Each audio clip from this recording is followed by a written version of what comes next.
Hello everyone, आप सभी का स्वागत है हमारे प्यारे से यूट्यूब चैनल पर।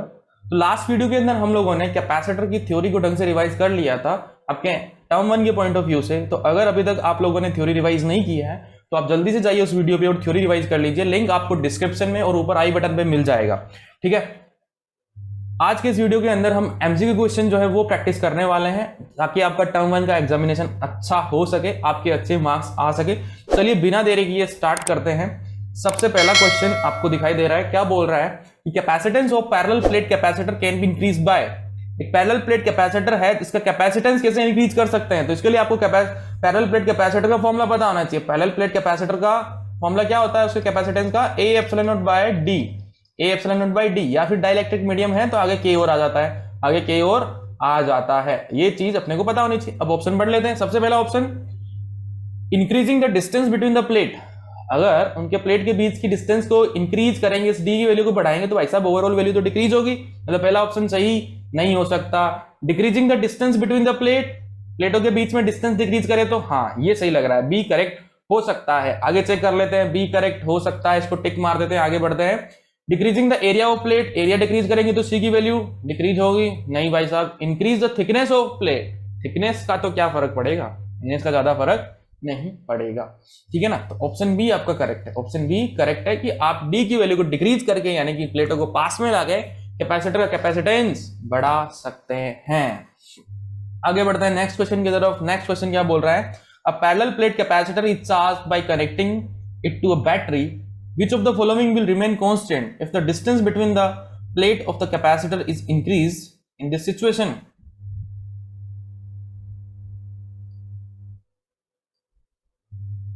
पैरेलल प्लेट कैपेसिटर था, ठीक है ना, इसे एक बैटरी को कनेक्ट करके हम लोगों ने चार्ज कर लिया। ओके, बहुत बढ़िया बात। मान लो कि 20 वोल्ट की बैटरी से Q माइनस Q, ठीक है, इनके बीच की डिस्टेंस D, तो इनका कैपेसिटेंस कितना होगा, A epsilon naught by D. ठीक है, साथ ही साथ एक फॉर्मूला और Q इक्वल्स टू CV है, हमेशा सही रहेगा, है ना, ये हमेशा काम करता है कैपेसिटर में। आगे चलिए, आगे क्या बोल रहे हैं, which of the following remains constant. कौन सी चीज कांस्टेंट रहेगी अगर हम D को बढ़ा दे तो। सबसे पहला एनर्जी स्टोर्ड, कह रहा है कि स्टोर्ड एनर्जी जो है वो कांस्टेंट रहेगी। सेकंड क्या बोल रहा है, इलेक्ट्रिक फील्ड, कह रहा है इलेक्ट्रिक फील्ड कांस्टेंट रहेगा। सी पोटेंशियल डिफरेंस कैपेसिटेंस, देखो सीधी सी बात है, पोटेंशियल डिफरेंस जो है उसे तो कांस्टेंट रहना ही रहना है। क्यों रहना है, क्योंकि भाई साहब बैटरी कनेक्ट है, बैटरी का तो काम ही है किसी भी दो पॉइंट के अक्रॉस पोटेंशियल डिफरेंस को मेंटेन करना। तो बैटरी यहाँ पे पोटेंशियल डिफरेंस को मेंटेन करेगी ना, किस किस के अक्रॉस, इसके अक्रॉस। बाकी सारी चीजें चेंज हो जाएगी। डी बढ़ाओगे तो कैपेसिटेंस क्या हो जाएगा, डिक्रीज हो जाएगा, कैपेसिटेंस डिक्रीज हो जाएगा। इलेक्ट्रिक फील्ड होता है V बाई डी, तो V कांस्टेंट रहेगा, D बढ़ेगा तो इलेक्ट्रिक फील्ड भी डिक्रीज हो जाएगा। ठीक है, इलेक्ट्रिक फील्ड भी डिक्रीज हो जाएगा। एनर्जी स्टोर्ड होती है हाफ CV स्क्वायर। ठीक है, V अब कांस्टेंट है और C जो है वो D बढ़ाने पर डिक्रीज हो जाएगा, तो एनर्जी भी क्या हो जाएगी, डिक्रीज हो जाएगी। मतलब ये भी कांस्टेंट नहीं है, इलेक्ट्रिक फील्ड भी कांस्टेंट नहीं है। ठीक है, इलेक्ट्रिक फील्ड भी कांस्टेंट नहीं है और कैपेसिटेंस भी कांस्टेंट नहीं है, यानी कि पोटेंशियल डिफरेंस जो है वो आपका कांस्टेंट रहेगा, क्योंकि बैटरी का काम होता है दो पॉइंट के अक्रॉस पोटेंशियल डिफरेंस को मेंटेन करना, तो वो चेंज नहीं होगा। ठीक है ना, इस बात का ध्यान में रखना। तो ऑप्शन नंबर सी इस क्वेश्चन का करेक्ट हो जाएगा। आगे बढ़ते हैं। 4 capacitor each of 2 microfarad, 4 capacitor दे रखे हैं जिनकी वैल्यू 2 माइक्रोफेरेड है, connected is shown in the figure. What will be the equivalent capacitance of the capacitor across A B. ध्यान से, कुछ बच्चे क्या कर देंगे, इनके अक्रॉस निकाल के छोड़ देंगे, दिक्कत हो जाएगी। ए बी के अक्रॉस कैपेसिटेंस पूछा है, ए बी के अक्रॉस कैपेसिटेंस पूछा है, तो बड़े ही ध्यान से इस क्वेश्चन को करना पड़ेगा। अगर आप ध्यान से देखो, ठीक है ना, बड़े ही ध्यान से इस क्वेश्चन को, ध्यान वाले क्वेश्चन को करते हैं। ये वाला कैपेसिटर की ये वाली प्लेट ए से जुड़ी हुई है, ये वाली प्लेट ए से जुड़ी हुई है, ये वाली प्लेट इसकी बी से जुड़ी है। यहाँ पे देखो शॉर्ट सर्किट वायर है, तो आप इसको भी बी से लिख सकते हो, और यहां से ध्यान से देखिए ये भी शॉर्ट सर्किट वायर है, तो इस पॉइंट को भी आप ए लिख सकते हो, इस पॉइंट को भी आप ए लिख सकते हो। तो अगर ध्यान से देखो ना, C1 जो है वो भी ए और बी के बीच में जुड़ा हुआ है, C2 वो भी ए और बी के बीच में जुड़ा हुआ है, C3 वो भी ए और बी के बीच में जुड़ा हुआ है, C4 वो भी ए और बी के बीच में जुड़ा हुआ है। ठीक है ना, जैसे मैंने यहाँ पे नाम लिखे हैं, आप भी नाम लिख सकते हो। अगर आपको स्ट्रेट वायर दिखती है तो वहां पे आप सेम नाम लिख दीजिए, क्योंकि शॉर्ट सर्किट है, सेम पॉइंट है, वो उनका पोटेंशियल सेम होगा, इस वजह से ये चीज लिखते हैं। तो यहां से साफ साफ पता पड़ रहा है कि आप इस सर्किट का ऐसा डायग्राम बना सकते हो कि सारे के सारे कैपेसिटर ए और बी के बीच में है। ए और बी के बीच में है मतलब सारे के सारे कैपेसिटर कौन से कॉम्बिनेशन में है? पैरेलल कॉम्बिनेशन के अंदर है, पैरेलल कॉम्बिनेशन के अंदर है ए और बी। तो 4 कैपेसिटर जिनकी वैल्यू 2 माइक्रोफेरेड है, वो अगर पैरेलल के अंदर है तो इनका इक्विवेलेंट कैपेसिटेंस कितना हो जाएगा? इनका इक्विवेलेंट कैपेसिटेंस हो जाएगा C equivalent is equals to C1 plus C2 plus C3 plus C4, यानी कि 2 प्लस 2 प्लस 2 प्लस 2। अब तो बच्चा बच्चा कर लेगा 8 माइक्रोफेरेड, 8 माइक्रोफेरेड। ठीक है, तो इस तरीके से क्वेश्चंस को करना है सीरीज पैरेलल।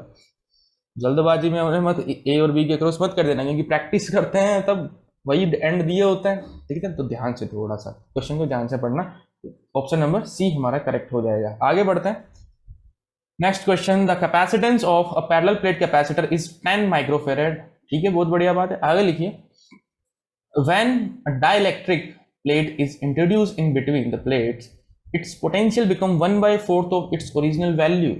डाइलेक्ट्रिक स्लैब डालने की वजह से इनका जो पोटेंशियल है 1/4 हो जाता है।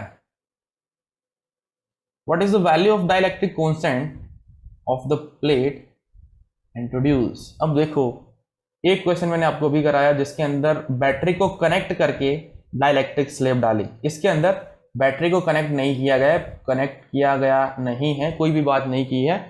तो 10 माइक्रोफेरेड इनका क्या है? कैपेसिटेंस है। तो मान लेते हैं कि इस पे कुछ चार्ज है Q और इस पे है -Q, तो इसका कैपेसिटेंस होगा A epsilon naught by D। और इसके अक्रॉस पोटेंशियल डिफरेंस मान लो कितना है? V है। इसके अक्रॉस पोटेंशियल डिफरेंस V है, तो Q is equal to CV वाला रिलेशन होल्ड करेगा। ठीक है, Q is equal to CV वाला रिलेशन होल्ड करेगा। इसके अंदर हम लोगों ने क्या कर दिया, व्हेन अ डाइलेक्ट्रिक प्लेट, एक मान लो कि डाइलेक्ट्रिक मटेरियल डाल दिया, एक प्लेट डाल दी। ठीक है, कुछ नहीं बोला कितनी डाली है, तो मानिए कि पूरी डाली है। इसका डाइलेक्ट्रिक कांस्टेंट K है। ये डालने की वजह से नया पोटेंशियल V डैश वो हो गया V/4। कितना हो गया? V/4। तो पूछ रहा है कि उस K की वैल्यू क्या थी।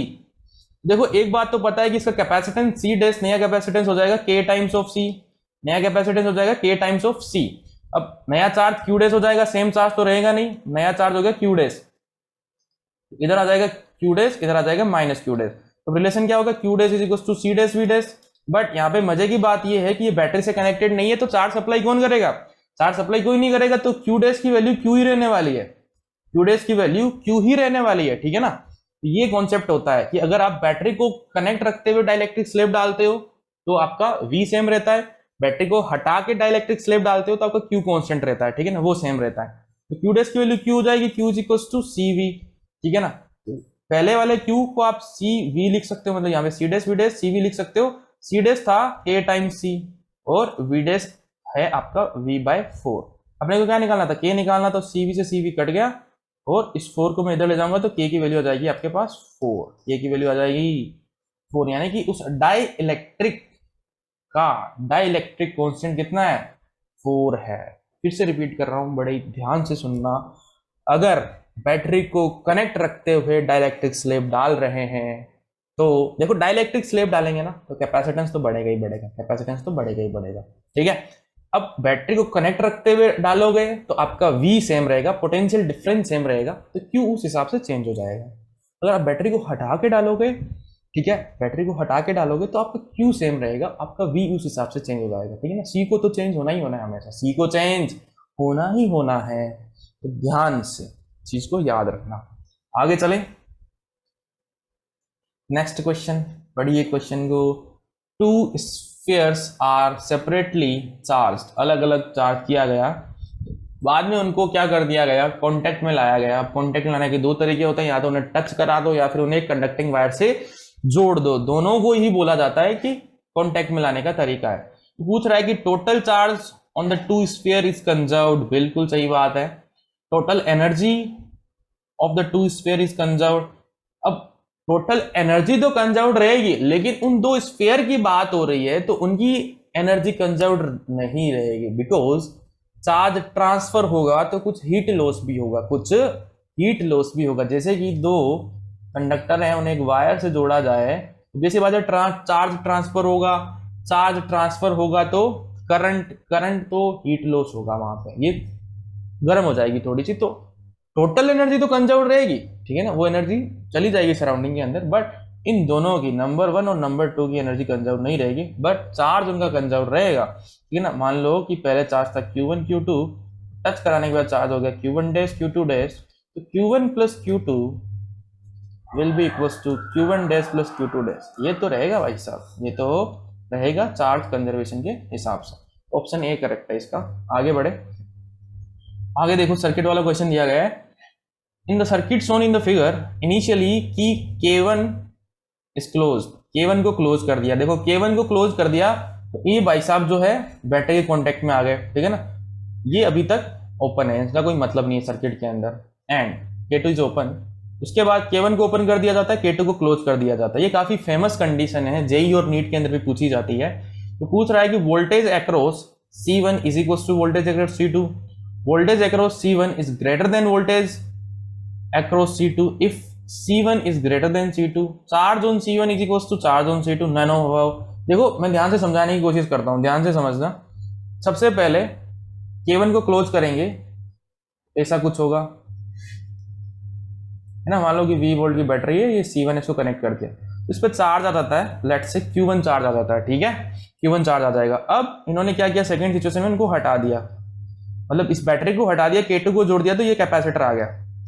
अब जैसे ही आपने जोड़ा तो इस पे चार्ज है Q1, इसका कैपेसिटेंस C1, इसका C2, तो होगा क्या, ध्यान से समझना, ये दोनों के दोनों पैरेलल में आ चुके हैं। ध्यान से देखो, दोनों के दोनों एक ही पॉइंट के अक्रॉस कनेक्टेड है, A और B लिख देता हूं, तो दोनों के दोनों पैरेलल में आ गए। और पैरेलल में अपने को पता है कि क्या पोटेंशियल डिफरेंस सेम होता है, तो इनका पोटेंशियल डिफरेंस सेम हो जाएगा थोड़ी देर बाद, ठीक है। तो इसका पोटेंशियल मान लो कि V2 है थोड़ी देर बाद, और इसका पोटेंशियल V1 है, चार्ज भी डिस्ट्रीब्यूट हो जाएगा, इसका चार्ज Q1 डैश हो जाएगा, ठीक है ना, पहले Q1 था, अब Q1 डैश हो जाएगा, इस पे चार्ज Q2 डैश आ जाएगा। एक चीज और है, जो Q1 डैश और Q2 डैश होगा वो Q1 के बराबर होगा, क्यों, क्योंकि वो चार्ज ही तो डिस्ट्रीब्यूट होगा, ऑब्वियस सी बात है, ये चार्ज डिस्ट्रीब्यूट होगा पूरे सर्किट के अंदर। साथ ही साथ V1 और V2 बराबर हो जाएंगे, क्यों, क्योंकि दोनों के दोनों कौन से कॉम्बिनेशन में है, पैरेलल कॉम्बिनेशन के अंदर है। चलो अभी तो इस क्वेश्चन में, ये बोर्ड लेवल का क्वेश्चन है तो आपसे कैलकुलेशन नहीं करा रहा है, बट जो बच्चे जेई और नीट वाले हैं, मैं उनसे कहना चाहता हूँ कि आप ये कैलकुलेशन भी कर लेना, ठीक है ना, पोटेंशियल को सेम करके। Q is equal to CV वाला फॉर्मूला लगा सकते हो, वहां से आप V की वैल्यू निकाल सकते हो, Q बाई C से दोनों को इक्वल करोगे तो आपको Q1 डैश और Q2 डैश की वैल्यू भी मिल जाएगी। इस तरीके से भी क्वेश्चन पूछा जाता है। सिचुएशन क्या हो रही है वो मैंने आपको यहाँ पे समझाने की कोशिश की है, आई होप आपको समझ में आई होगी। इसके हिसाब से voltage across C1 is equal to voltage across C2, option number A जो आपको दिखाई दे रहा है वो करेक्ट है।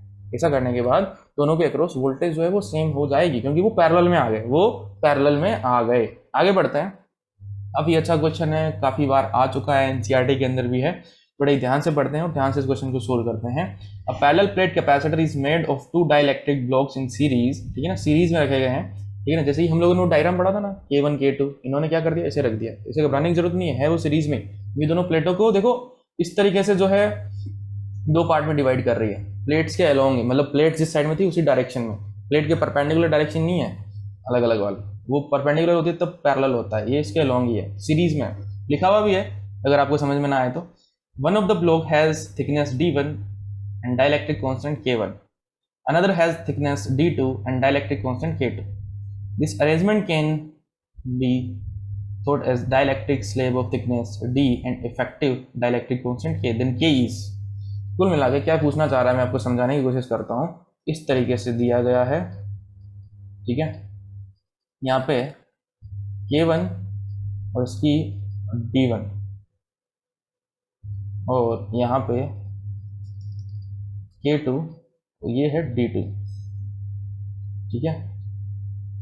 साथ ही साथ बोल रहे हैं कि अगर पूरे के अंदर में अगर एक ही मटेरियल डाल दो जिसका डाइलेक्ट्रिक कांस्टेंट K हो तो डिस्टेंस कितनी हो जाएगी, ऑब्वियस सी बात है D, तो D हो जाएगा आपका D1 plus D2, D1 plus D2। तो आपसे पूछ रहा है कि ये जो K है इसकी वैल्यू क्या होगी in terms of K1 K2 D1 D2, ठीक है। कुल मिलाकर क्या होगा, दोनों का कैपेसिटेंस सेम करना है आपको। क्या सेम करना है, दोनों का कैपेसिटेंस सेम करना है। कैपेसिटेंस सेम करने के लिए इसका कैपेसिटेंस तो आप डायरेक्टली लिख सकते हो, इसका कैपेसिटेंस तो आप डायरेक्टली लिख सकते हो, कैसे, C is equal to A epsilon naught by D और आगे आ जाएगा K। ठीक है, ये लिख सकते हो। अब ये तो लिख दिया, बट इसका निकालना पड़ेगा। इसका निकालने का मैंने आपको तरीका बताया था, दो मान लो C1 C2। यहाँ पे C1 कैसे लिखोगे? C1 लिखोगे आप K1 A epsilon naught by D1। C2 कैसे लिखोगे? K2 A epsilon naught by D2। अब दोनों का जो रिजल्टेंट होगा ना वो C होगा, दोनों का जो रिजल्टेंट होगा वो C होगा। ठीक है ना, इफेक्टिव कैपेसिटेंस सीरीज में है तो 1 by C is equal to 1 by C1 plus 1 by C2। 1 by C is equal to 1 by C1 plus 1 by C2। अब अपने को ये चाहिए रिलेशन, तो आप क्या करिए, ये वैल्यूज डाल दीजिए, सारी वैल्यूज है आपके पास और कुछ नहीं करना आपको। तो 1 बाई C1 यानी कि 1 over K A epsilon naught by D, ठीक है, is equal to 1 by C हो गया, ये 1 बाई C1 डालते हैं K1 A epsilon naught by D1 plus ये हो जाएगा आपका K2 A epsilon naught bye D2। इस तरीके से D को क्या लिख सकते हैं? D1 plus D2। D को D1 प्लस D2 क्वेश्चन में बोला है A epsilon naught is equal to D1 by K1 A epsilon naught plus D2 by K2 A epsilon naught. ठीक है, अगर आप ध्यान से देखो A एप्सिलॉन नॉट कट रहा है नीचे से, तीनों टर्म्स के अंदर A एप्सिलॉन नॉट है, तो इसे आप कट कर सकते हो, इसे हम लोग कट कर सकते हैं। ठीक है, अब इसे आगे सोल्व करने की कोशिश करते हैं। आगे सोल्व करेंगे, ध्यान से देखते रहना, ध्यान से देखना। ये कट गया, इसे मैं क्या लिख सकता हूँ? D1 plus D2 divided by K। यहाँ पे एलसीएम ले लेते हैं, K1 K2 एलसीएम आ जाएगा। K1 K2 जैसे एलसीएम आया, इधर जाएगा K2, D1 से मल्टीप्लाई हो जाएगा और ये K1 D2 बन जाएगा। ठीक है, अब इस इक्वेशन को पलट देते हैं, इस इक्वेशन को पलट देते हैं। जैसे ही पलटेंगे ऐसा बनेगा K over D1 plus D2 is equals to K1 K2 over K2 D1 plus K1 D2। अब K निकालना था अपने को, तो D1 D2 को उधर भेज दो। K1 K2 D1 plus D2 divided by K2 D1 plus K1 D2। अब देख लो कौन सा ऑप्शन जो है मैच कर रहा है, कौन सा ऑप्शन मैच कर रहा है। ये आपको पहले पूछा भी जा चुका है, फिर से पूछा जा सकता है, तो ध्यान से, ऐसा मत कि टाइम कंज्यूम कर रहा है तो नहीं करेंगे इसको। भाई साहब, आपके कुछ क्वेश्चन ऐसे भी होंगे जो देखते ही हो जाएंगे, तो अब ऐसी बात है कि वो जो वहां पे बचा हुआ टाइम है वो आपको सीबीएसई कहीं ना कहीं यूज करवाएगा, कहीं ना कहीं यूज करवाएगा। ऐसे तो मत सोचना कि कैलकुलेशन वाले सवाल नहीं आएंगे, जरूर आएंगे कैलकुलेशन वाले सवाल। अभी देखिए कौन सा ऑप्शन चाहिए, ऑप्शन नंबर सी देखिए, K1 K2 D1 plus D2। नीचे थोड़ी बहुत गड़बड़ है, यहाँ पे K2 D1 plus K1 D2 होगा, घबराने की जरूरत नहीं है, बिल्कुल सही किया हम लोगों ने। और ऑप्शन नंबर सी अब इस क्वेश्चन का करेक्ट आंसर है, ऑप्शन नंबर सी इस क्वेश्चन का करेक्ट आंसर है। तो बड़े ही ध्यान से इस क्वेश्चन को करना, अगर फिर से आपको रिवाइज करना है तो पीछे जाके देख लीजिए, काफी इंपॉर्टेंट क्वेश्चन है। आगे बढ़ते हैं। ये क्वेश्चन जो मैंने आपको बताया था t equals to 0 t equals to infinite last video के अंदर, वहां से ये क्वेश्चन आया हुआ है। देखो क्या बोल रहा है कि capacitor of 4 microfarad is connected as shown in the circuit, the internal resistance of the battery is 0.5 ohm. ठीक है, बैटरी का इंटरनल रेजिस्टेंस 0.5 ओम है, तो हम यहाँ पे बना देते हैं 0.5 ओम, यहाँ पे बना देते हैं 0.5 ओम, ये लीजिए। ठीक है, the amount of charge on the capacitor plate will be, capacitor की प्लेट पे कितना चार्ज हुआ ये आपको बताना है।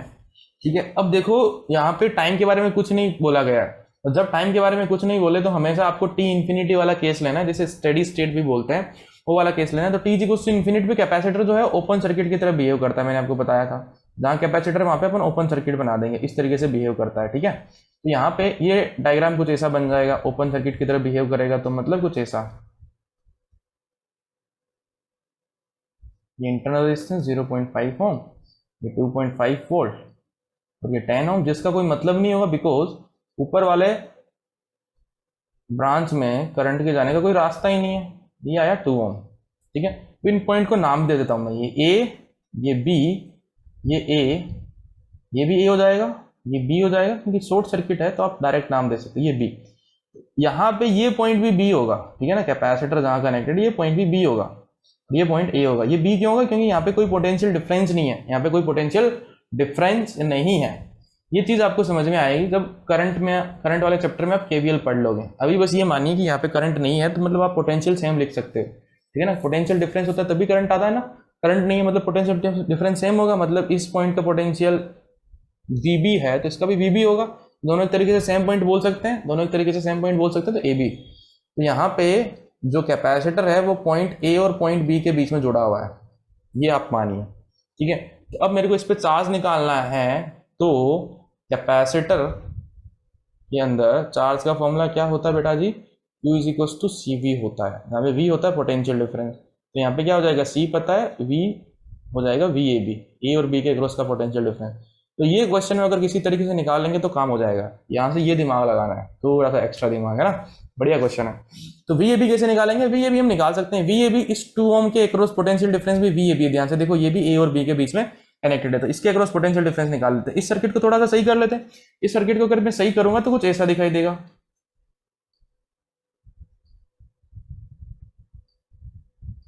0.5 और ये 2, ये 2.5 वोल्ट, ये दोनों के दोनों जो 2 और 2.5 ये सीरीज में आ जाएंगे।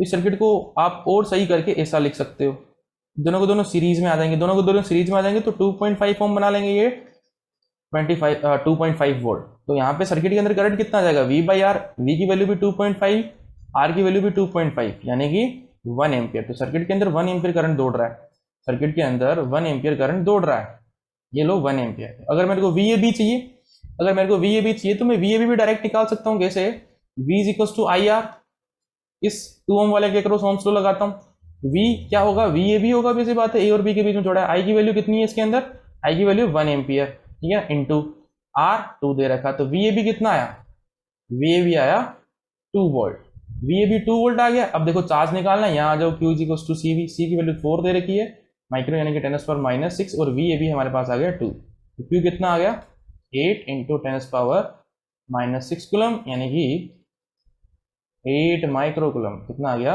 8 microcoulomb. Option number D correct है, 8 microcoulomb, option number D correct हो गया।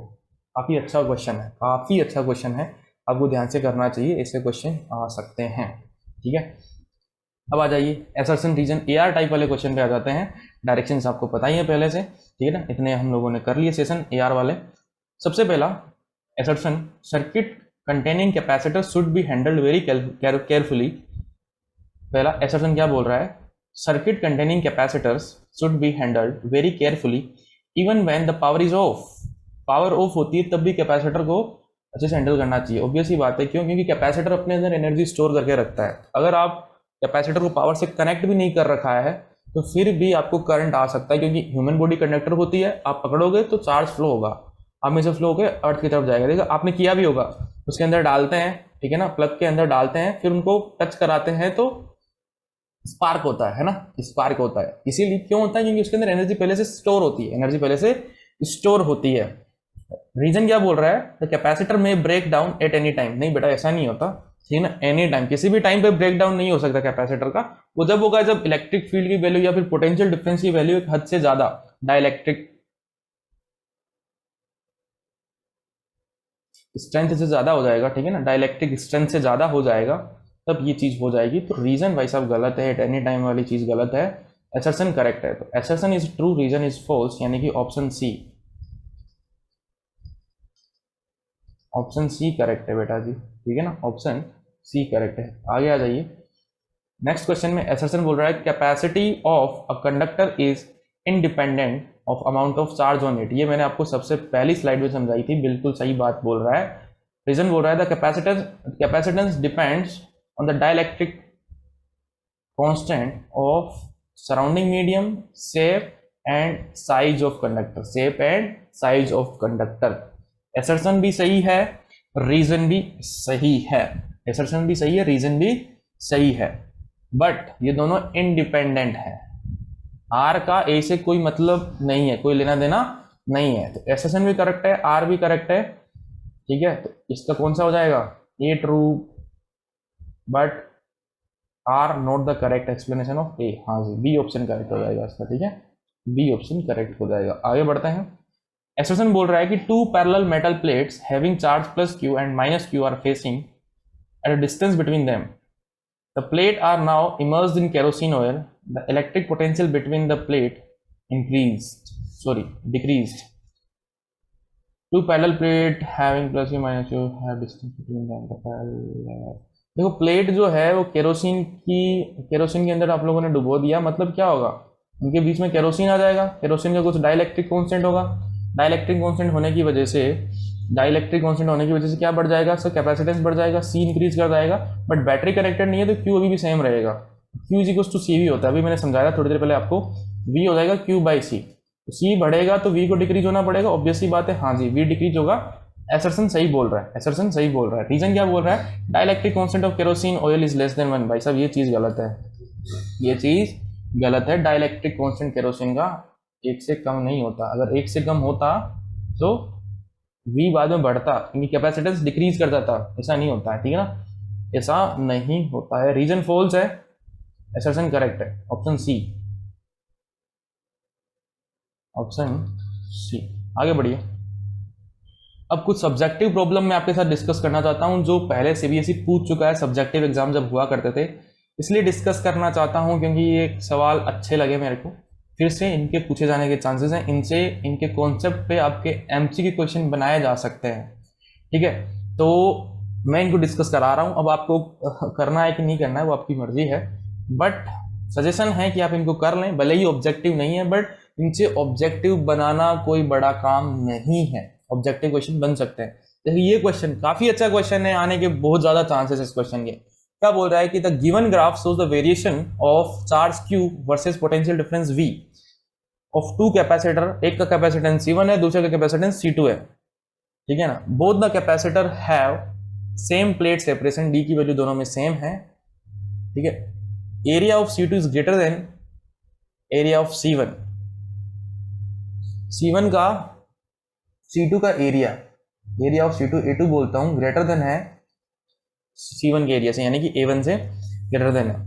तो डिस्टेंस सही सेम है, तो ऑब्वियस ही बात है कि एरिया अगर ज्यादा है तो C जो होता है वो क्या होता है, C1 होगा A1 epsilon naught by D1, D1 और D2 तो सेम है, C2 क्या होगा A2 epsilon naught bye D2।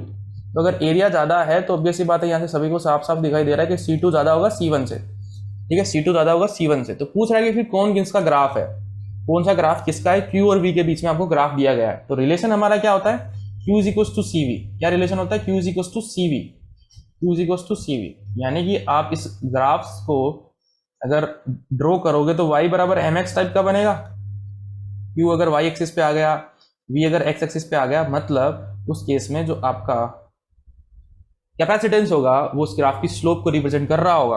तो इस ग्राफ की स्लोप क्या होगी, कैपेसिटेंस, किसका कैपेसिटेंस ज्यादा है C2 का, किसकी स्लोप ज्यादा है A की, मतलब ये C2 का ग्राफ है और ये C1 का ग्राफ है, वो C2 का ग्राफ है और ये C1 का ग्राफ है, ठीक है ना। इस तरीके से आपको इस चीज को देखना है, स्लोप ज्यादा मतलब जिसका इंक्लिनेशन ज्यादा है उसकी स्लोप ज्यादा होगी एक्स एक्सिस के साथ, हॉरिजॉन्टल वाली लाइन के साथ। यहाँ पे एक्स एक्सिस पे V को बनाया गया है, उसकी स्लोप ज्यादा है, मतलब कि जो C2 है वो A वाली लाइन पे है और जो C1 है वो B वाली लाइन पे। अब आपसे क्वेश्चन कैसे पूछा जाएगा, इसको MCQ फॉर्मेट में बना के C1 C2 दे दिए जाएंगे, 4 ऑप्शन दे दिए जाएंगे, C1 ज्यादा आएगी C2 ज्यादा, इसका उल्टा फॉर्मेट पूछा जाएगा। लेकिन अगर आपको पता है कि हाँ ऐसे करना है तो उस MCQ क्वेश्चन को भी आप हैंडल कर लोगे, ठीक है, उस MCQ क्वेश्चन को आप हैंडल कर लोगे। आगे बढ़ते हैं नेक्स्ट क्वेश्चन की तरफ। ये आपका 2011 में आया भी था, जैसे कि आपको दिख रहा है। क्या बोल रहा है क्वेश्चन बोल रहा है कि what is the area of the plate of 2 farad parallel plate capacitor having separation between the plate is 0.5 centimetre. C की वैल्यू दे रखी है आपको 2 फेरेड, डी की वैल्यू दे रखी है 0.5 सेंटीमीटर। ये क्वेश्चन क्यों करा रहा हूँ, क्योंकि बच्चे सेंटीमीटर को मीटर में चेंज नहीं करते, इसको मीटर में चेंज करिए, 10⁻² मीटर। कैलकुलेशन ऐसे ही यूनिट में करनी है। आपको निकालना है एरिया, तो सी का फॉर्मूला होता है ए epsilon naught by D. Epsilon not की वैल्यू भी लिख लो यहाँ पे, गलती ना हो, 8.85 इंटू 10⁻12। मेरे को एरिया निकालना, तो एरिया क्या हो जाएगा, C into D by epsilon naught, ठीक है। सी कितना 2, डी कितना 0.5 into 10⁻² divided by epsilon naught 8.85 into 10⁻12। तो ये कितना बन जाएगा आपका, ये बन जाएगा 1, ये जाएगा 10⁻10 डिवाइडेड बाई 8.85, 10⁻10 डिवाइडेड बाई 8.85। हाँ, ये जो -12 था ऊपर चला गया, +12 -2 10 बन गया, इसे सोल्व करोगे तो आपके पास एरिया आ जाएगा मीटर स्क्वायर में। इसमें आ जाएगा एरिया मीटर स्क्वायर। देखो एरिया बहुत ज़्यादा डिस्टेंस के कंपेयर में, ये हम लोगों ने बात देखी भी थी जब थ्योरी रिवाइज की थी।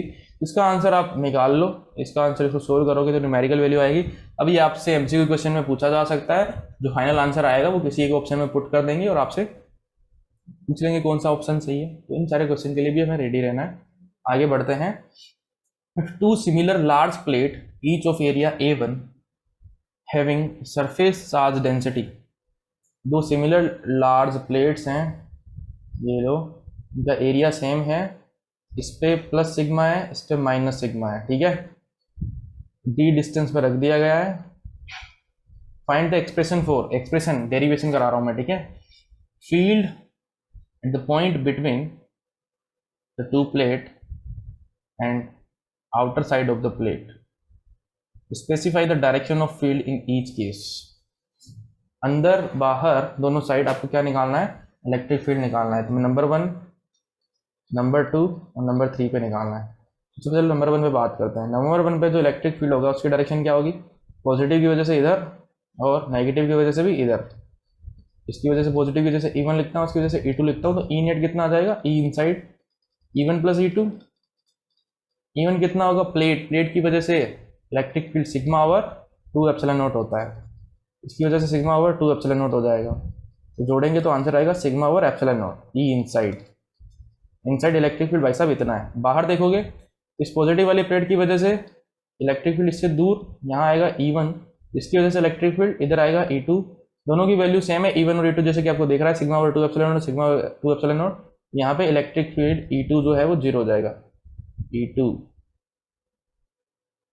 चलो कोई नहीं, यहाँ पे इलेक्ट्रिक फील्ड जो है 0 हो जाएगा, ठीक है। यहाँ देखो किसकी वजह से इलेक्ट्रिक फील्ड इधर होगा, पॉजिटिव वाले की वजह से, E प्लस नाम दे देता हूँ या E1 ही पड़ा रहना दो। इसकी वजह से इलेक्ट्रिक फील्ड नेगेटिव वाले की वजह से, ऑब्वियस बात है, ये देखो नेगेटिव वाला, इसकी वजह से इलेक्ट्रिक फील्ड इसकी तरफ होगा, E2 नाम दे देता। फिर से यहाँ पे जो इलेक्ट्रिक फील्ड आएगा नेट, वो क्या आएगा, E1 माइनस E2, और E1 और E2 की वैल्यू सेम है, मतलब रिजल्टेंट कितना आएगा, 0। तो E3 कितना आ जाएगा, 0 आ जाएगा, ठीक है। इस तरीके से फटाफट करा रहा हूँ। ऑप्शन नंबर क्या, question number B, the potential difference between the plates. Potential difference कितना होगा प्लेट के बीच में, देखो सीधा फॉर्मूला होता है E is equals to V by D, आपको कराया था मैंने थ्योरी के अंदर। तो पोटेंशियल डिफरेंस होता है जिसके अंदर भी, तो V क्या हो जाएगा, E इंटू डी। तो E हम लोग निकाल चुके हैं इनके बीच में E कितना है, सिग्मा और एप्सिलॉन नॉट। तो सिग्मा और एप्सिलॉन नॉट इंटू डी, ये हो गया आपका potential difference between the plates, ठीक है। Potential difference between the plates, D part हो गया। सी पार्ट क्या बोल रहा था, capacitance of the capacitor so form. तो कैपेसिटेंस कितना होगा कैपेसिटर का, ये निकालने के लिए हमें कैपेसिटर के कैपेसिटेंस का फॉर्मूला पता है। जो C होता है वो क्या होता है, Q बाई V होता है। C होता है वो क्या होता है, Q बाई V होता है। Q आपके सामने ये, V आपके सामने ये रहा, जो Q over sigma D, epsilon not ऊपर चला जाएगा, नीचे है तो। अब सिग्मा जो होता है वो Q बाई A होता है ना। सिग्मा जो होता है Q बाई A होता है, ये भी चीज़ आपको पढ़ाई थी। क्यों होता है, सिग्मा होता है surface charge density, charge per unit area. तो पूरे ए एरिया पे चार्ज Q है, तो यूनिट एरिया पे चार्ज कितना होगा, Q बाय A होगा। तो Q epsilon not divided by Q by A into D. Q से Q कट जाएगा, A ऊपर चला जाएगा, आंसर आ जाएगा A epsilon naught by D. तो ये जो फॉर्मूला हम लोगों ने याद किया था उसका डेरिवेशन होगा एक तरीके से उसका डेरिवेशन हो गया।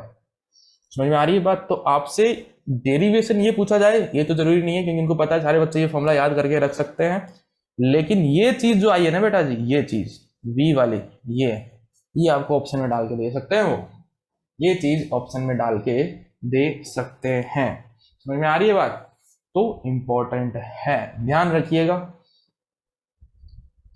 आगे बढ़ते हैं नेक्स्ट क्वेश्चन की तरफ। नेक्स्ट क्वेश्चन क्या बोल रहा है, two identical capacitor of plate, dimension उनकी दे रखी है L इंटू बी, ठीक है। प्लेट की डायमेंशन यानी कि एक प्लेट आपकी ये हो गई, प्लेट ये हो गई। Separation D, have dielectric slab between the space of the plate is shown in the figure. Obtain the relation between dielectric constant K1 K2 K। देखो यहाँ पे K1 K2 में निकालनी है, ठीक है।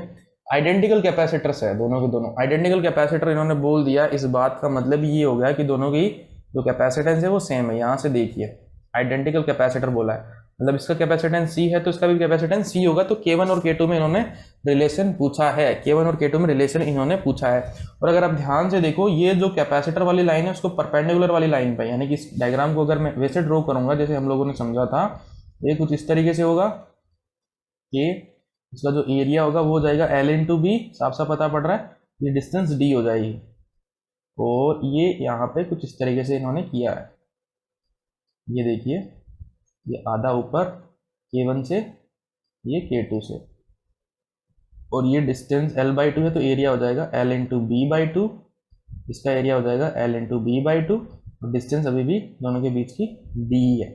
ये दोनों के दोनों ध्यान से देखो पैरेलल में आ गए, है ना, दोनों के दोनों पैरेलल में आ गए, और इनका कैपेसिटेंस निकाल के आपको क्या करना है, बस इक्वल करना है। इनका कैपेसिटेंस निकाल के आपको इक्वल करना है। तो ऊपर वाले का कैपेसिटेंस तो डायरेक्टली लिख सकते हो, ऊपर वाले का कैपेसिटेंस कितना हो जाएगा, ए की वैल्यू कितनी है, L into B epsilon naught by D. Equation number 1 बना के रख लो। दूसरे वाले का निकालने के लिए थोड़ी बहुत मशक्कत अपने को करनी पड़ेगी, इसको 2 कैपेसिटर में डिवाइड करना पड़ेगा, ये लो, ये दोनों पैरेलल में से सोल्व करना पड़ेगा, ये C1 ये C2। C1 और C2 की वैल्यू कितनी होगी, C1 is equal to K1 ए कितना है, L into B by two epsilon naught by D. C2 कितना है, K2 L into B by two epsilon naught by D.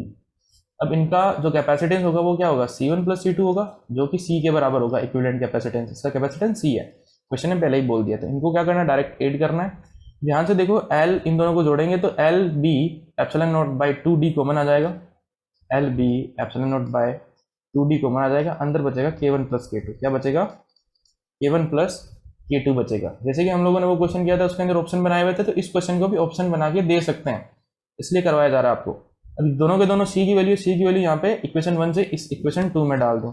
जैसे यहाँ डालोगे तो क्या बनेगा, K L B epsilon naught by D, यहाँ क्या है, L B epsilon naught by 2D, K1 plus K2, जो कट रहा है उसे काट दो, L B epsilon not cut रहा है, L B एप्सिलॉन नॉट काट दिया, D से D कट रहा है। ध्यान से देखो, K आया, K is equal to K1 plus K2 by 2, K is equal to K1 plus K2 by 2 आया। अब ये आपको ऑप्शन बना के दिया जा सकता है, एक ऑप्शन में ये होगा तो वो ऑप्शन करेक्ट हो जाएगा। वैसे क्वेश्चन के लिए भाई साहब अपने को रेडी रहना पड़ेगा, ताकि हम एग्जाम वाले दिन ना पछताएं, ठीक है ना। डरा नहीं रहा हूँ, बता रहा हूँ, तो आप पहले से पढ़ के रखोगे तो सही रहेगा थोड़ा सा। प्लीज़ इन चीज़ों पे ध्यान दीजिए। आगे बढ़ते हैं नेक्स्ट क्वेश्चन की तरफ। Next question, the network of 4 capacitors each of capacitance 15 microfarad is connected across a battery of 100 volt shown in the figure. Find the net capacitance and charge on C4। ठीक है भाई साहब, पहले तो net capacitance निकाल देते हैं। Net capacitance देखो, ऊपर वाले तीनों के तीनों सीरीज में आ गए, इस डायग्राम को ऐसे ड्रॉ कर सकते हैं, ये दोनों के दोनों तीनों के तीनों सीरीज में, देन इसके साथ जो C4 है वो पैरेलल में आ गया, इसका आपको नेट कैपेसिटेंस निकालना है। सबसे पहले क्या कर लेते हैं, ऊपर वालों को सोल्व कर लेते हैं। ऊपर वालों को सोल्व करेंगे, क्या बनेगा, मान लेते हैं कि कैपेसिटेंस बनेगा C डैश, नीचे वाला C4, ये फिर ये दोनों पैरेलल में हो जाएंगे, ये सोल्व हो जाएंगे। C डैश निकालने के लिए क्या फॉर्मूला लगाएंगे, C में फॉर्मूला होता है 1/C is equal to 1/C1 plus 1/C2 plus 1/C3, 1/C1 plus 1/C2 plus 1/C3। तीनों की वैल्यू कितनी है, 1/15, 1/15 प्लस 1/15 प्लस 1/15, 1/C डैश आपका आ जाएगा 3/15, बोले तो 1/5, तो C डैश कितना आ गया, 5 माइक्रोफेरेड। C डैश आ गया 5 माइक्रोफेरेड, और ये है 15। इक्विवेलेंट कितना आ जाएगा, C इक्विवेलेंट, दोनों पैरेलल में है तो पैरेलल में क्या जुड़ जाएंगे, दोनों जुड़ जाएंगे, C डैश प्लस C4, यानी कि 5 प्लस 15, 20 माइक्रोफेरेड। कितना आ गया, 20 माइक्रोफेरेड आ गया। अब आपसे पूछ रहा है कि सेकंड पार्ट में C4 पे चार्ज कितना है, C4 पे चार्ज कितना है, तो बैटरी ऐसे कनेक्टेड है, अगर आप ध्यान से देखो पैरेलल में कनेक्टेड है, ऊपर वाले तीनों एक साथ, फिर ये एक साथ, ये पैरेलल में, मतलब इसके अक्रॉस भी जो पोटेंशियल डिफरेंस होगा V वो कितना होगा, 100 ही होगा, 100 वोल्ट की बैटरी है, और उन तीनों के अक्रॉस है, हमको इसके अक्रॉस चार्ज चाहिए, तो Q4 कितना आ जाएगा, Q4 हो जाएगा आपका Q इक्वल टू CV होता है C4 V4, V4 की वैल्यू भी कितनी 100 है, C4 15 इंटू 100 कितना आ जाएगा, 1500 माइक्रोकुलम आएगा, कितना आ जाएगा, 1500 माइक्रोकुलम आ जाएगा Q4 charge on fourth capacitor. तो इस तरीके से इस क्वेश्चन को सोल्व करना, ये बी पार्ट हो गया, ये आपका ए पार्ट है, ठीक है, ध्यान रखना छोटी छोटी चीजों का। आगे बढ़ते हैं नेक्स्ट क्वेश्चन। अब ये क्वेश्चन बहुत ही बढ़िया क्वेश्चन है, जो अभी मैंने आपको बताया था कि कैपेसिटर को बैटरी से कनेक्ट रखते हुए उसके अंदर स्लेब डालते हैं, हटा के स्लेब डालते हैं, उन दोनों का कॉम्बिनेशन। ये ऐसा क्वेश्चन है जिसके अंदर दोनों ही चीजें एक साथ आपसे यूज करा ली जाएगी। ध्यान से पढ़े क्वेश्चन को, क्या बोल रहा है। Two capacitance connected to a battery of 6 volt, initially switch S is closed. After some time, S is left open and dielectric slab of dielectric constant K is equals to 3 are inserted to fill completely the space between the plates of two capacitor. ठीक है ना, plates of the two capacitor दोनों के अंदर डाल दिया। पूछ रहा है कि how will the charge and potential difference between the plate of the capacitor be affected after the slab is inserted। बड़े ही ध्यान से क्वेश्चन को समझना और सॉल्यूशन को समझना। सबसे पहले स्विच एस को क्लोज रखा गया था। स्विच एस को क्लोज रखा गया था मतलब कि कुछ ऐसा डायग्राम बनेगा हमारा, मतलब दोनों के दोनों कैपेसिटर चार्ज होंगे, दोनों के दोनों पैरेलल में, दोनों के दोनों कैपेसिटर क्या हो जाए, चार्ज हो जाएंगे। ठीक है, 6 वोल्ट, ये 1 माइक्रोफेरेड 1 माइक्रोफेरेड, C1 C2, दोनों पे कितना चार्ज आ जाएगा। मान लो कि इस पे Q1 चार्ज आ जाएगा, इस पे Q2 चार्ज आ जाएगा। Q1 की वैल्यू कितनी, C1 कितना है 1, वो है दोनों पे कितना चार्ज आ जाएगा 6 microcoulomb. Q equal to CV, C की वैल्यू 1, V की वैल्यू 6, तो 6 माइक्रोकुलम, और Q2 भी कितना आ जाएगा 6 माइक्रोकुलम।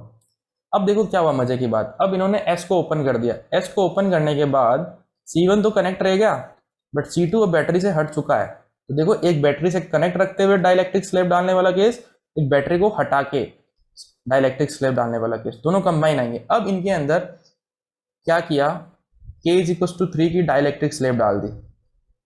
ठीक है, तो C2 डैश भी कितना हो जाएगा, K टाइम C, यानी कि K की वैल्यू 3, C की वैल्यू 1, तो 3 माइक्रोफेरेड, और C1 डैश भी कितना हो जाएगा 3 माइक्रोफेरेड। बट C तो बढ़ता ही बढ़ता है, मैंने आपको बताया था, बट एक एक चीज कांस्टेंट रहती है। जब बैटरी से कनेक्ट होता है तो V कांस्टेंट रहता है, यानी कि जो V डैश होगा V1 डैश वो अभी भी V1 के बराबर होगा। तो यहाँ पे जो Q2 डैश होगा, जब बैटरी हटा के डाली जाती है तो चार्ज सेम रहता है, तो Q2 डैश होगा वो Q2 के बराबर रहेगा। मतलब यहाँ पे आपका V2 डैश नया हो जाएगा और यहाँ पे आपका Q1 डैश नया हो जाएगा। ये किस तरीके से चेंज हो रहा है ये आपको बताना है। Q1 डैश की वैल्यू कितनी हो जाएगी, आ जाओ कैलकुलेट कर लेते हैं। तो कैलकुलेट करते हैं, तो पहले के लिए ये जो V1 डैश है वो V रहेगा, यानी कि 6 ही रहेगा। पहले 6 था, अब भी 6 ही रहेगा। यहाँ पे V1 और V2 की वैल्यू भी लिख देता हूँ। V1 की वैल्यू भी 6 है, V2 की वैल्यू भी पहले 6 है। तो इस तरीके से Q1 dash is equals to C1 dash plus V1 dash. तो Q1 डैश चेंज होगा तो कैलकुलेट कर लेते हैं। Q1 डैश कितना आएगा, C1 डैश की वैल्यू 3 हो चुकी है और V आपका अभी भी 6 है। तो Q1 डैश कितना हो गया आपका, Q1 डैश हो गया 18, पहले 6 था अब 18 माइक्रोकुलम, यानी कि फर्स्ट वाले कैपेसिटर पे चार्ज इंक्रीज हो जाएगा। फर्स्ट वाले कैपेसिटर का चार्ज इंक्रीज हो जाएगा, उसका कैपेसिटेंस इंक्रीज हो जाएगा और उसका पोटेंशियल डिफरेंस सेम रहेगा। ठीक है ना, सारी वैल्यू लिख देता हूं मैं। C1 डैश हो चुका है 3, Q1 डैश हो चुका है 18, यूनिट भी लगा देते हैं, और V1 डैश अभी भी 6 वोल्ट पड़ा है। ठीक है, अब बात करते हैं दूसरे वाले की। दूसरे वाले के लिए फॉर्मूला क्या लगाएंगे, Q2 dash is equals to C2 dash into V2 dash. Q2 dash तो Q2 ही है, यानी कि पहले जितना 6, C2 3 हो गया है, V2 डैश नया निकालना है। तो V2 डैश की वैल्यू कितनी आ जाएगी, इसको सोल्व करने के बाद V2 डैश आ जाएगा 6/3, यानी कि 2 वोल्ट, यानी कि इसका जो पोटेंशियल डिफरेंस है वो डिक्रीज हो गया। तो सारी वैल्यू लिख देता हूँ, सारी वैल्यूज में यहाँ पे लिख देता हूँ। तो C2 डैश भाई साहब कितना हो गया 3 माइक्रोफेरेड, Q2 डैश वही पड़ा है कितना 6 माइक्रोकुलम, और जो V2 डैश है वो क्या हो जाएगा 2 वोल्ट। यानी कि ऐसा करने के बाद हुआ क्या कि पहले कैपेसिटर का चार्ज जो है वो इंक्रीज हो गया और दूसरे कैपेसिटर का पोटेंशियल डिफरेंस डिक्रीज हो गया। ठीक है, समझ में आ रही है बात। इन्होंने पूछा था कि चार्ज और पोटेंशियल डिफरेंस पे क्या फर्क पड़ेगा, तो चार्ज पे क्या फर्क पड़ेगा, पहले का चार्ज बढ़ गया, दूसरे का चार्ज कोई फर्क नहीं पड़ा। पोटेंशियल डिफरेंस, पहले के पोटेंशियल डिफरेंस में कोई फर्क नहीं पड़ेगा, दूसरे का पोटेंशियल डिफरेंस डिक्रीज हो जाएगा। काफी डिटेल में मैंने आपको इस क्वेश्चन को बता दिया है, काफी अच्छा क्वेश्चन है, ध्यान से समझना और दिमाग लगा के करना इस क्वेश्चन को, एग्जाम में आ जाए तो। ठीक है, इसी के साथ आज के लेक्चर को खत्म करते हैं। आपने जितने लेक्चर देखा इसके लिए थैंक यू वेरी मच। मिलते हैं आपसे नेक्स्ट वीडियो में, तब तक आप पढ़ते रहिए और मचाते रहिए। Thank you very much.